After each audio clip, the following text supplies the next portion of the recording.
ইশরাক কিন্তু ৫ বছর আগে মামলা করছিল, আদালত কিছু করতে পারে নাই, চুপ করে বসেছিল।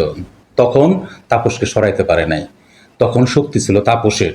তাপস যখন পালায়ে গেছে তখন তাপসকে খুব সহজে সরাইতে পারছে। তাপসের তো এখন শক্তি নাই, তাহলে অন্য কেউ এখানে শক্তি ব্যবহার করছে। ভোট পড়লো নৌকায়, এখন বানায় দিল সেটা ধানের শীষ। এখানে শক্তি প্রয়োগ হয়েছে, এখানে মব হয়েছে, মব করে এখানে রায় নেওয়া হয়েছে। এই কথাই বলছে আমাদের এই উপদেষ্টা। আমাদের এই উপদেষ্টা এই সব ছেলেপেলেরা হাসিনার থেকে এই দেশটাকে রক্ষা করছে, আন্দোলন করছে, রক্ত দিচ্ছে।